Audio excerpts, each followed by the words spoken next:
Hello everyone, my self Mayuresh Singh. Friends, आज हम लोग सीक्वेंस का वीडियो करने जा रहे हैं। ठीक है, क्या होता है a sequence is the function from natural number two real number. क्या होता है, सीक्वेंस एक फंक्शन होता है नेचुरल नंबर से रियल नंबर में। मतलब क्या है, कहने का सिंपल सी बात ये है कि सीक्वेंस में आप जो भी एंट्रीज डालेंगे वो कैसी होंगी, नेचुरल नंबर, यानी 1 2 3 4 इसके सिवा कुछ नहीं एंट्रीज डाल सकते हैं। जैसे मान लीजिए 1/n लिखा है, तो आपने पहली एंट्री 1 डाली तो 1 आया, दूसरी एंट्री 2 डाली तो 1/2 1/3 ऐसे करके हमारे टर्म बन गए। या फिर n+1/n अगर हमारा कोई सीक्वेंस इस तरह से लिखा जाता है, सीक्वेंस को लिखने का तरीका ऐसे होता है, ठीक, an। ठीक है, तो यहाँ पे क्या हो गया, हमारे पास टर्म कौन कौन से हो जाएंगे, इस पे लिखना है तो यानी क्या हो जाएगा, 2/1 हो जाएगा, फिर 3/2 हो जाएगा, फिर ऐसे करके हमारे सीक्वेंस बन जाते हैं। ठीक है, एक मतलब पॉसिबल ऑर्डर होना, एक फिक्स ऑर्डर होना चाहिए। ठीक है, तो सीक्वेंस होते हैं, ये पॉइंट पूछा जा चुका है। सीक्वेंस क्या होता है, sequence is the function from natural number two real number, एक फंक्शन होता है। ठीक, दूसरी बात, रेंज ऑफ द सीक्वेंस।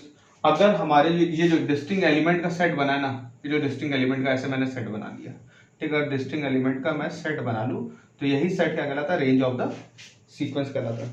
फिर कांस्टेंट सीक्वेंस क्या होता है, रेंज सेट सिंगलटन सेट हो, मतलब रेंज सेट में सिर्फ एक ही एलिमेंट आ रहा हो कोई भी, तो क्या होगा कांस्टेंट सीक्वेंस। जैसे मान लीजिए मेरा सीक्वेंस बना हुआ 1 1 1 1 1 1 ऐसे करके बार बार आ रहा है, तो ये ऐसा सीक्वेंस क्या कहलाता है, कांस्टेंट सीक्वेंस कहलाता है। फिर क्या होता है बाउंडेड सीक्वेंस। बाउंडेड सीक्वेंस में क्या होता है कि बाउंडेड तीन तरीके से हो सकता है, एक बाउंडेड अबव हो सकता है, एक बाउंडेड बिलो हो सकता है, एक बाउंडेड हो सकता है। जैसे फॉर एग्जांपल हमने एक एग्जांपल लिया n का, तो इसमें 1 होगा, 2 होगा, 3 होगा, 4 होगा, ऐसे करके होगा। तो ये क्या है, इसका सबसे छोटा बाउंड है ना, तो इसको क्या बोलेंगे, बाउंडेड बिलो, इसको क्या बोलेंगे, बाउंडेड बिलो। ठीक है, यानी कि जो भी सीक्वेंस होगा, ठीक, ए के या ए एन, वो ऑलवेज क्या होगा, के से बड़ा होगा, किसी स्मॉल के से क्या होगा फ्रेंड्स, बड़ा होगा। अब -n ले लें हम लोग, जैसे सबसे बड़ा, सबसे पहले क्या जाएगा -1, फिर उसके बाद -2, फिर -3, तो ऐसे करके ये सीक्वेंस बन गया। तो ये क्या है, बाउंडेड अबव, यानी ये क्या है, इसका सबसे बड़ा बाउंड है, तो दैट इज बाउंडेड अबव, यानी ए एन जो होगा वो ऑलवेज क्या होगा, के से छोटा होगा। ठीक है, अब बाउंडेड सीक्वेंस क्या होता है, ऐसा सीक्वेंस जिसको क्या हो, दोनों साइड से बाउंड कर दे, यानी जैसे 1/n ले लें हम लोग, क्या ले लें, 1/n ले लें, तो 1/n में क्या होगा, स्टार्टिंग 1 से होगी 1/2 बन जाएगा। ठीक, ऐसे करते करते आखिरी में कहाँ पहुंचेगा, 0 पहुंचेगा, तो यानी ये एक सीक्वेंस क्या होगा, बाउंडेड हो गया। तो ऐसा हो सकता है कि ए एन जो हो वो क्या हो, स्मॉल से के से कैपिटल, इसको कैपिटल के कर लो, कैपिटल के बीच में है, तो ये क्या कहलाता है, हमारा बाउंडेड सीक्वेंस कहलाता है। ठीक, और अनबाउंडेड सीक्वेंस क्या होता है, इन तीनों में से कोई भी चीज अगर फॉलो नहीं कर रहा तो ऐसा सीक्वेंस क्या कहला रहा है, अनबाउंडेड सीक्वेंस कहला रहा है। फिर उसके बाद आती है सुप्रीमम एंड इन्फीमम की बात करते हैं। क्या बात आती है,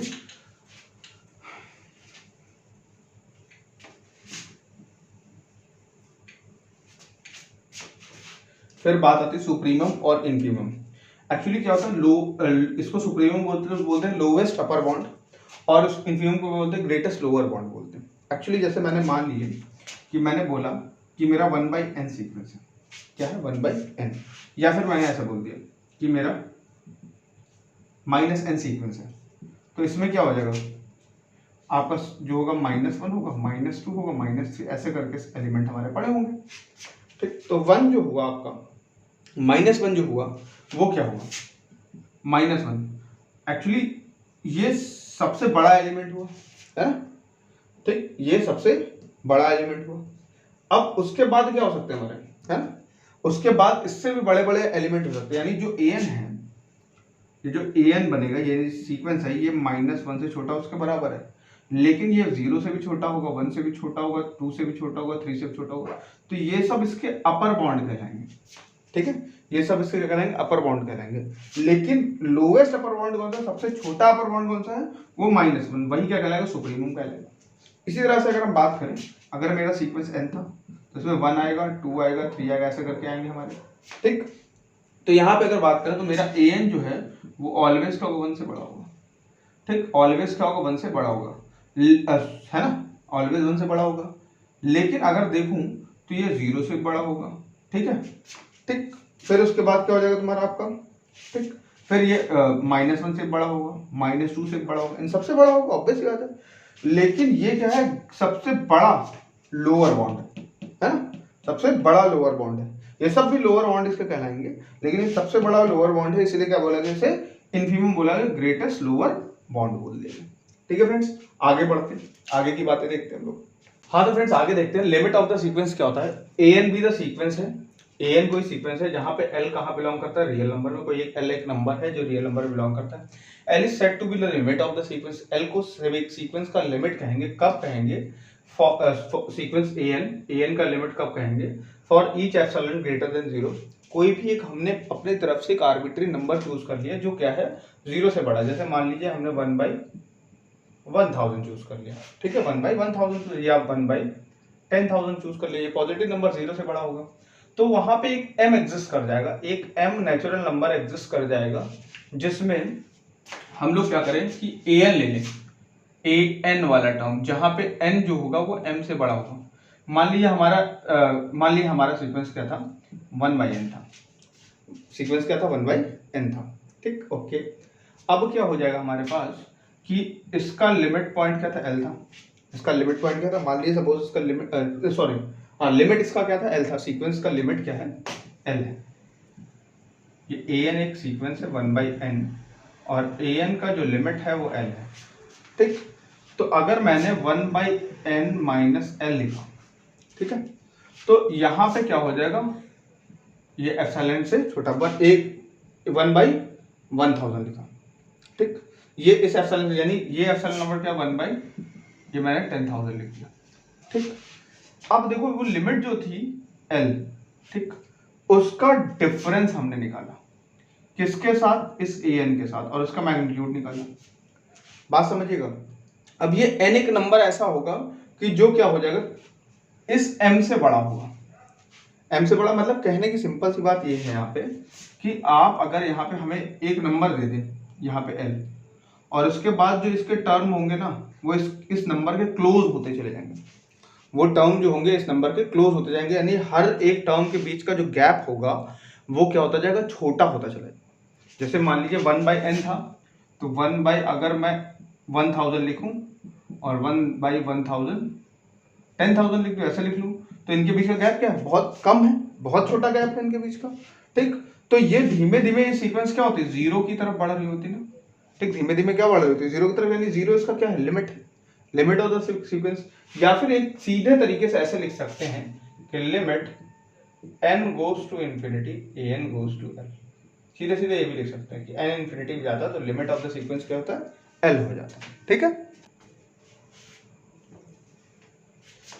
फिर हम लोग बात करेंगे अलजेब्रा ऑफ लिमिट में। क्या बोल रहा है कि अगर मान लो an गोज टू इंफिनिटी पे a पे जाता है, bn n goes to infinity पे b पे जाता है, ठीक, तो a plus B an plus B N a प्लस b पे जाएगा, n minus B N a minus b पे जाएगा, kn k a पे जाएगा, 1/an 1/a पे जाएगा, a जहाँ पे क्या होगा, 0 नहीं होगा, ध्यान रखिएगा, an/bn a/b पे जाएगा, b जहाँ पे 0 नहीं होगा। फिर कुछ पॉइंट्स हैं, सम इम्पॉर्टेंट लिमिट, अगर p 0 से बड़ा है तो आप 1/n की पावर कुछ भी कर लो, 2 3 4 सब क्या हो जाएगा, 0 पे जाएंगे आपके। फिर अगर p 0 से बड़ा है और आप p to the power 1/n कर रहे हैं तो इसकी वैल्यू ऑलवेज क्या आएगी, 1 आएगी, ठीक है। फिर उसके बाद क्या बोल रहे, limit n goes to infinity n to the power 1/n दे दे तो ये भी वैल्यू क्या आएगी, ऑलवेज 1 आएगी। फिर क्या बोल रहा है, इफ x जो हो, x का मैग्नीट्यूड 1 से छोटा हो और आप n गोज टू इंफिनिटी कर दें, आपके पास 1 से ऑलवेज छोटा हो, यानी फ्रैक्शनल पॉइंट बात बोल रहे हैं, फ्रैक्शनल नंबर हो और आप उसकी पावर क्या कर दें, n कर दे, तो वो भी ऑलवेज क्या होगा, 0 पे जाएगा। फिर क्या बोल रहा है, इस तरह का कोई फॉर्मूला लिखा हो तो ये e की पावर k के बराबर होता है, ये क्या होता है हमारा n के e के, ये भी e के इक्वल होता है। मतलब अगर यहाँ पे 1/n था तो यहाँ पे n था, तो यहाँ पे n कर दिया, यहाँ पे 1/n, लेकिन यहाँ limit n goes to infinity थी, यहाँ n गोज टू 0, तो ये वैल्यू क्या होती है, e होती है फ्रेंड्स। अब देखिए बात आती है कन्वर्जेंस सीक्वेंस की। कन्वर्जेंस सीक्वेंस क्या होता है, अगर आपने लिमिट मान लीजिए किसी सीक्वेंस पे आपने इंफिनिटी लगाई और वो l पे चली गई, यानी उसकी लिमिट l है किसी सीक्वेंस की, तो वो कन्वर्जेंस सीक्वेंस कहलाएगी। अगर ये लिमिट एग्जिस्ट कर गई किसी सीक्वेंस की तो क्या कहलाएगी, कन्वर्जेंस सीक्वेंस कहलाएगी। अब देखो, every convergence sequence has unique limit, her convergence sequence की क्या होगी, यूनिक लिमिट होगी। और क्या बोला, converge is not true, the sequence can not converge more than 1 limit. अब ऐसी कोई सीक्वेंस कन्वर्ज नहीं करेगी जिसकी एक से ज्यादा लिमिट होंगी, लेकिन अगर किसी सीक्वेंस की लिमिट एग्जिस्ट करती है और यूनिक होती है तो इसका मतलब वो कैसी कन्वर्जेंस सीक्वेंस है। फिर उसके बाद क्या बोल रहा है, every convergent sequence is bounded but converse is not true, मतलब जो भी कन्वर्जेंट सीक्वेंस होगी वो ऑलवेज क्या होगी, बाउंडेड होगी। जैसे पहले का एग्जांपल अगर देखूं मैं, ठीक, आपने 1/n ले लिया तो limit n goes to infinity 1/n क्या हो जाएगा, 0 हो जाएगा। यानी ये सीक्वेंस क्या है, बाउंडेड है। बाउंडेड कहाँ से कहाँ तक रहेगी, an जो होगा पहला टर्म 1 होगा, 0 के बीच में ये बाउंडेड रहेगी, ठीक। बट कन्वर्स इसका ट्रू नहीं होता है, क्या कि कन्वर्जेंट सीक्वेंस इज बाउंडेड, अगर कोई, ये तो बाउंडेड दिखा दी मैंने आपको, लेकिन कन्वर्स जैसे मान लीजिए -1 की पावर n देखें, तो आपने n इवन रखा तो आप -1 सॉरी ऑड रखा तो आपने -1 पे आ गए, इवन आ गया तो 1 हो गया।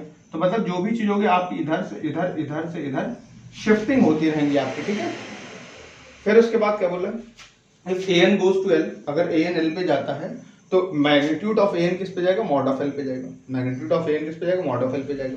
फिर उसके बाद if a sequence an goes to a, अगर एक sequence an goes to a पे जाता है तो an अगर 0 से बड़ा है तो a भी क्या होगा, 0 से आपका बड़ा होगा, ठीक। फिर क्या बोलता है, an a पे जाता है, bn b पे जाता है, और an bn से छोटा है तो जो उनकी लिमिट होगी वो क्या होगी, छोटी ही होगी। यानी an अगर बड़ा है bn से हर n के लिए, तो उस समय a जो होगा वो b, जो a होगा वो b से छोटा होगा।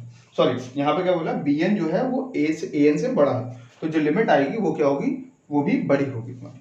फिर उसके बाद कह रहा an 0 पे चला जाता है, कन्वर्स हो जाता है, और bn बाउंडेड सीक्वेंस है, तो यानी an bn क्या हो जाएगा, 0 पे जाएगा। जैसे इसका सबसे बड़ा एग्जांपल क्या है, limit n goes to infinity, और मैं लिख दूं साइन n/n लिख दूं, ठीक। तो limit n goes to infinity 1/n sine n लिखा। अब अगर मैं साइन n की बात करूं तो 1/n तो किस पे आता है, 0 पे आता है, into sine infinity. Sine infinity जो बाउंडेड होता है, -1 से 1 के बीच में क्या होता है, बाउंडेड होता है, तो यानी इसका जो आंसर आएगा वो सीधे सीधे किस पे आएगा, 0 पे आएगा, ठीक है फ्रेंड्स। तो ये हमारी बातें होंगी, और देखते हैं। अब आगे देखते हैं फ्रेंड्स, बोलता है कॉची सीक्वेंस क्या होती है। कॉची सीक्वेंस की डेफिनेशन पूछी जा चुकी है एग्जाम में, आपको पता होनी चाहिए यार। ऐसा सीक्वेंस ना जो डिक्रीजिंग ऑर्डर में चल रहा हो, जो डिक्रीजिंग ऑर्डर में चल रहा हो वही सीक्वेंस क्या होता है, कॉची सीक्वेंस होता है। डिक्रीजिंग ऑर्डर मतलब धीमे धीमे टर्म्स के बीच का जो गैप हो ना, एक टर्म से दूसरे टर्म के बीच का गैप क्या हो जाए, कम होने लग जाए, तो क्या कहलाता है, हमारा कॉची सीक्वेंस कहलाता है।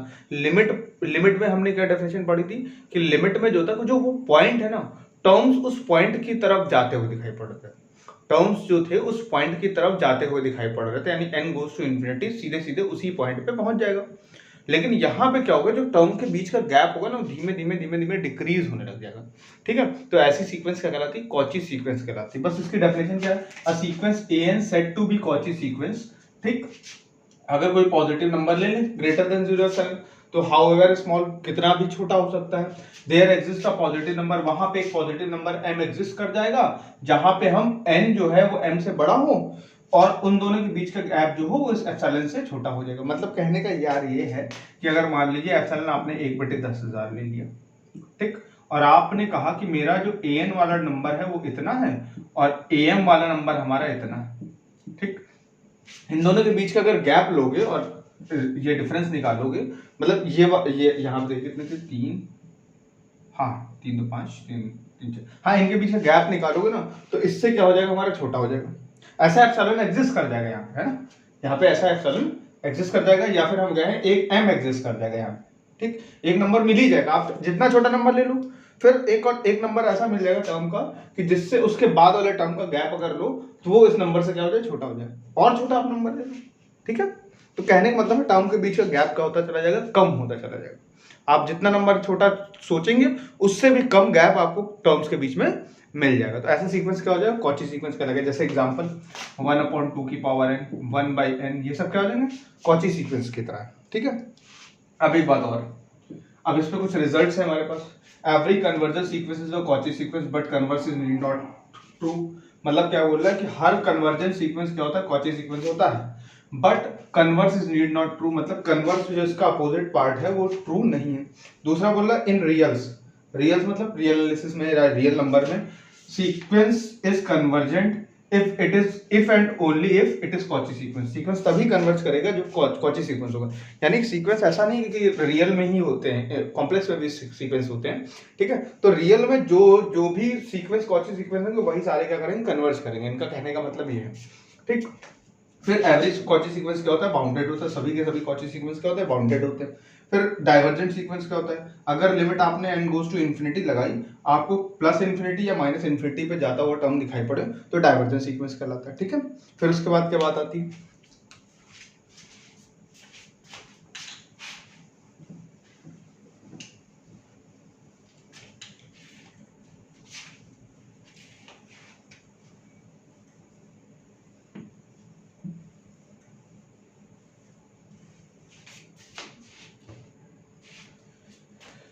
फिर बात आती है ऑक्सीलेटिंग सीक्वेंस। ऑक्सीलेटरी सीक्वेंस क्या होता है, neither convergence neither divergence. Oscillatory sequence ना तो कन्वर्ज करती ना तो डाइवर्ज करती। कैसी होती है, जैसे जैसे बात करें बाउंडेड ऑक्सीलेटरी सीक्वेंस, इसका एग्जांपल देख लेते हैं।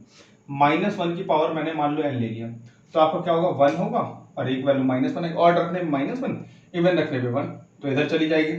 मतलब जब n इक्वल्स टू 1 है तो यहाँ पे, n इक्वल्स टू 2 पे यहाँ पे, n इक्वल्स टू 3 है तो फिर यहाँ पे चले आए, ठीक। फिर n इक्वल्स टू 4 है तो ऐसे ऐसे ऐसे ऐसे ऐसे ऑक्सीलेशन होता रहेगा, ठीक है।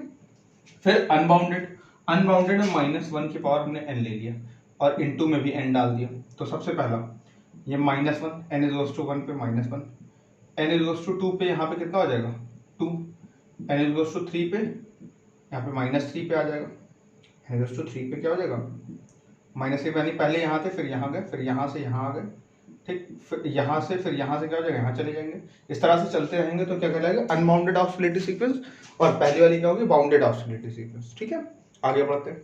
हाँ तो फ्रेंड्स और कुछ रिजल्ट देखते हैं। इट मे हैपन, मतलब ये हो सकता है क्या, अगर an गोज टू इन्फिनिटी और bn माइनस इन्फिनिटी पे जाता है तो an प्लस bn कन्वर्जेंस हो सकता है, कन्वर्जेंट हो सकता है। कैसे, अगर मैंने an मान लो n ले लिया, bn मान लो -n ले लिया, तो n प्लस -n क्या हो जाएगा 0, यानी कन्वर्जेंट हो जाएगा तुम्हारा। फिर it may happen an goes to infinity और bn goes to minus infinity, but an प्लस bn डाइवर्जेंट हो सकता है, ठीक। कैसे, हमने n ले लिया और bn -2n ले लिया, तो क्या हो सकता है तुम्हारा -n आ गया, -n माइनस इन्फिनिटी हो जाएगा और डाइवर्जेंट हो गया। या फिर हम यहाँ पे 2n ले लेते, उसको n ले लेते, -n ले लेते, तब भी n आता, n प्लस इन्फिनिटी को चलाए तो डाइवर्जेंट हो जाता। तो ऐसे एग्जांपल बन सकते हैं, ठीक है।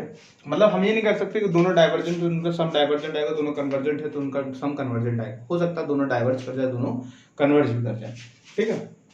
फिर उसके बाद बात कर रहा है हमसे आकर के कि आपका यहाँ पे इट मे बी हैपन क्या, कि अगर an गोज टू इन्फिनिटी है और bn a को जा रहा है तो an into bn convergent sequence हो सकता है। इसका एग्जांपल हमने लिया कि ये देखो इन्फिनिटी को जा रहा है, ये 1/n है, अगर इन दोनों का इंटू करोगे तो 1/n आएगा, जो कि क्या कन्वर्जेंट सीक्वेंस है, जो कि कहाँ कन्वर्ट करेगा, 0 पे कन्वर्ट करेगा जाकर, ठीक। फिर उसके बाद क्या है, an n स्क्वायर, इन दोनों को मल्टीप्लाई करो तो n आएगा, n कहाँ चला जाएगा, इन्फिनिटी पे चला जाएगा। यार देखो कन्वर्जेंट सीक्वेंस का मतलब क्या है, सीक्वेंस का मतलब क्या है कि टर्म्स को n के फॉर्म में लिख के दे दें आपको, कि उसमें आपने 1 रखा तो आपको एक टर्म मिल जाए, 2 रखा तो आपको एक टर्म मिले, 3 रखा तो आपको एक टर्म मिल जाए, कोई टर्म मिल जाए, ठीक है। फिर उस कन्वर्जेंट कब होगा, जब यानी कि n गोज टू इन्फिनिटी, यानी बहुत दूर आप चले जाओ तो आपको पता चलेगा आखिरी में एक वैल्यू मिलेगी जहां पे ये सारे टर्म क्या हो जाएंगे, खत्म हो जाएंगे, इसके बाद नहीं जा सकते हम लोग, ठीक है, इसके आगे नहीं बढ़ सकते। इसका मतलब वही कन्वर्जिंग पॉइंट हो जाता है, यानी वही लिमिट हो जाती है हम लोग की, ठीक है ना। अच्छा, फिर उसके बाद बात करेंगे हम लोग कि ये ऑस्किलेटरी भी हो सकती है। कैसे, कि जैसे एग्जांपल ले लिए n गोज टू इन्फिनिटी और ये 1/n, ये कन्वर्जिंग सीक्वेंस है, ठीक है। लेकिन कैसा कन्वर्जिंग, 0 पे कन्वर्ज कर जाता है हमारा, ठीक। तो यानी क्या हो जाएगा आपका, इन दोनों को मल्टीप्लाई करो, -1 की पावर n बचेगा, जो कैसा है, ऑस्किलेटरी सीक्वेंस है। फिर बात आती है मोनोटोनिक सीक्वेंस। मोनोटोनिक वर्ड का मतलब ही क्या है, या तो लगातार बढ़ता जाए या तो लगातार घटता जाए। तो लगातार बढ़ने वाले को मोनोटोनिक इंक्रीजिंग बोलते हैं, लगातार घटने वाले को मोनोटोनिक डिक्रीजिंग बोलते हैं, ठीक। लेकिन ऐसा भी हो सकता है कि कुछ स्टेप पे बराबर भी रहे, जैसे हमारे पास मान लीजिए a1 a2 के से a2 जो है वो a1 से बड़ा भी हो सकता है और a1 a1 के बराबर भी हो सकता है। ऐसे करके हमने बोला कि an+1 यानी n+1 वाला जो टर्म होगा वो an से बड़ा या उसके बराबर होगा, ऐसा सीक्वेंस क्या कहलाएगा, मोनोटोनिक इंक्रीजिंग सीक्वेंस कहलाएगा, ठीक। फिर मोनोटोनिक डिक्रीजिंग सीक्वेंस में क्या होगा कि भैया जो पहले वाला टर्म है वो आगे वाले टर्म से बड़ा है, तो ऐसा सीक्वेंस क्या कहलाएगा, मोनोटोनिक डिक्रीजिंग सीक्वेंस कहलाएगा। अच्छा, स्ट्रिक्टली मोनोटोनिक क्या कहलाता है, स्ट्रिक्टली मोनोटोनिक क्या होता है कि बड़ा ही बड़ा होगा, आने वाला टर्म स्ट्रिक्टली मोनोटोनिक इंक्रीजिंग, मतलब जो अगला टर्म होगा वो पहले टर्म से बड़ा ही होगा, ठीक। और स्ट्रिक्टली मोनोटोनिक डिक्रीजिंग क्या होगा, जो अभी जो आने वाला टर्म है वो पहले वाले टर्म से छोटा ही होगा, ठीक है। दैट इज स्ट्रिक्टली डिक्रीजिंग हो गया, आपका मोनोटोनिक डिक्रीजिंग हो गया, ठीक है फ्रेंड्स। तो ये बात हो गई हम लोग की, और रिजल्ट देखते हैं और बातें समझते हैं। देखिए आगे के रिजल्ट क्या कहते हैं, the every monotonic increasing sequence which is bounded above converges to its least upper bound. कह रहा है कि कोई भी मोनोटोनिक सीक्वेंस है जो कि बाउंडेड अबव है, यानी उस वो एक नंबर से आगे नहीं बढ़ सकती, ठीक है, तो वो कहाँ करेगी, कन्वर्ज कर जाएगी अपने लीस्ट अपर बाउंड पे, यानी जो उसका आखिरी वाला पॉइंट होगा ना उसी पे जाकर के वो कन्वर्ज कर जाएगी। जैसे एग्जांपल -1/n है, तो सबसे छोटा टर्म इसका -1, उसके बाद -2, ऐसे करते करते एक समय कभी ना कभी तो ये जीरो होगी, तो यानी ये कन्वर्जेंस सीक्वेंस है। तो every convergence sequence is bounded, कहाँ बाउंड हो रही है, जीरो तक बाउंड हो रही है, तो यानी ये कहाँ पे, ऑब्वियस है, तो जीरो पे ही कन्वर्ज कर जाएगी, ठीक है। फिर उसके बाद एवरी मोनोटोनिक डिक्रीजिंग सीक्वेंस, कोई भी घटती, तो यार इसके लिए 1/n ले लें, ठीक है, तो यानी क्या हो जाएगा, ये 1/2 ऐसे करते करते जीरो पे खत्म होगा, यानी ये भी जीरो पे कन्वर्ट करेगा, लेकिन ये इसका क्या होगा, लीस्ट ग्रेटेस्ट लोअर बाउंड होगा, सबसे छोटा लोअर बाउंड होगा, और इसको ही क्या बोलेंगे, इन्फीमम बोलेंगे, है ना, ये इन्फीमम पे कन्वर्ट कर जाएगी। और क्या बोला, the necessary and sufficient condition for the convergent and divergent of monotonic sequence that is bounded. अब क्या बोल रहा है, कन्वर्जेंट होने के लिए उसको बाउंडेड होना पड़ेगा, और डाइवर्जेंट है तो अनबाउंडेड होना। जैसे मान लिया डाइवर्जेंट बोले n के लिए अगर बात करें तो 1 2 3 ये मोनोटोनिक इंक्रीजिंग सीक्वेंस है, और ये ऑब्वियस सी बात है बाउंडेड नहीं है, तो यानी क्या होगा, अनबाउंडेड है, तो यानी डाइवर्जेंट हो जाएगी, ठीक। फिर इसके बाद बोला every monotonic sequence either convergence either divergence never oxidate, यानी कोई भी मोनोटोनिक सीक्वेंस हो या तो कन्वर्ज करेगी या तो डाइवर्ज करेगी, ऑस्किलेट कभी भी नहीं करेगी। एक्चुअली क्या होता है, सब छोटी छोटी बातें स्टेटमेंट के नाम पे पूछ दी जाती हैं आपसे, ठीक है। तो फ्रेंड्स आज के वीडियो में हम लोग इतना ही करते हैं, नेक्स्ट वीडियो में हम लोग इसको खत्म कर लेंगे, कोचिंग्स के रिजल्ट वगैरह पढ़ लेंगे, पूरा कंप्लीट हो जाएगा, फिर प्रीवियस ईयर के क्वेश्चंस करेंगे इस पे।